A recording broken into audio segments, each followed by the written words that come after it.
Whatever happens, he wants to come home to the Philippines. This is former President Rodrigo Duterte's request, according to his daughter, Vice President Sara Duterte. One News senior manager, Jovi Francisco, reports to us live from the Netherlands. Jovi, how's the situation over there? Says we are waiting for former President Rodrigo Duterte's lead counsel attorney Nick Kaufman outside the penitentiary because we want to ask him some details regarding the legal strategy of the defense panel after yesterday's meet and greet with the Vice President Sara Duterte, where some details were revealed. Here's the report. After the speeches on stage, the Duterte supporters who are based in nearby European cities lined up to take a photo with Vice President Sara Duterte. Be strong, and then we believe on him and we love him very much. Sana po makauwi na si Tatay Digong. We love you! Sana makauwi na si Tatay Digong. We love you so much! Overseas Filipino workers filled up a big portion of the Het Malieveld Park Sunday for a meet and greet with the VP. This, they say, is also their way of showing love and support for former President Rodrigo Duterte, who is detained here at The Hague. Happy birthday to you. Happy birthday to you. Happy birthday, Tatay Digong. Happy birthday to you. One more. Happy birthday to you. Happy birthday to you. Happy birthday, Tatay Digong. Happy birthday to you. Tatay Digong, we love you. They sang the birthday song, other known Duterte anthems, and chanted their demand, "Bring Rodrigo home." Duterte! Duterte! On stage, the Vice President gave updates about her father's condition.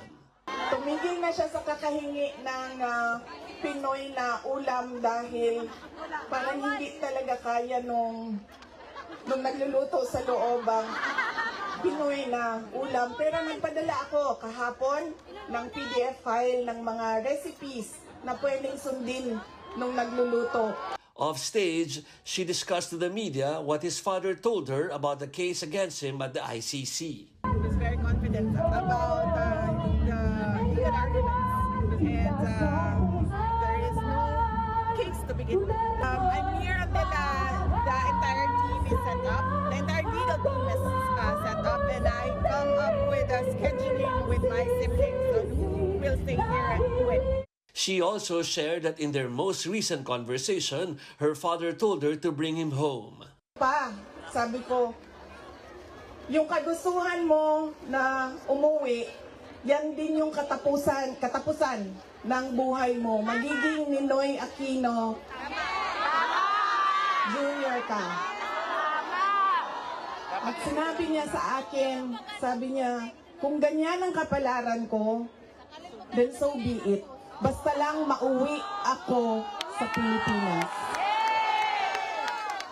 But according to Attorney Cristina Conti, there's a zero chance that Duterte will be granted interim release. For the 4 crimes, main crimes that the court tries, crimes against humanity, crimes of aggression, genocide and war crimes, no interim release has been granted by the court for any of those accused of these crimes.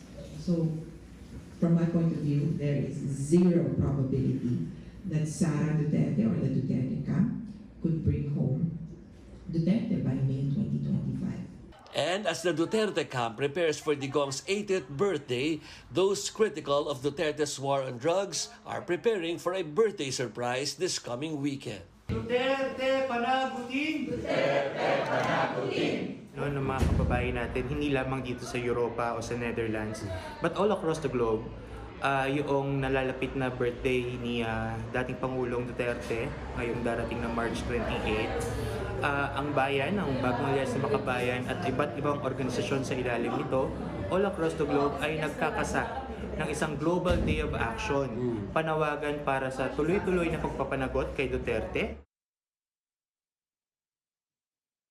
Seth, there's interest regarding the preparations for the trial on September, mainly because the ICC gave deadlines for both the prosec and the defense, April 4 and April 11, for them to submit some evidence and disclose evidence, I mean, and also to give a list of witnesses that they will be presenting, and so that these witnesses will be protected as early as now, Seth. Pero alam ko, Seth, meron pa kayong gustong malaman sa sinabi ni VP Sara kahapon, which is her statement regarding resignations called for President Bongbong Marcos. Let's listen in. Bakit ba kailangan resign? Dahil hindi mo pinapakita sa taong bayan na maayos kang mag-isip at kaya mo ang mamuno. Thank you. That was Jovi Francisco reporting to us live from the Netherlands.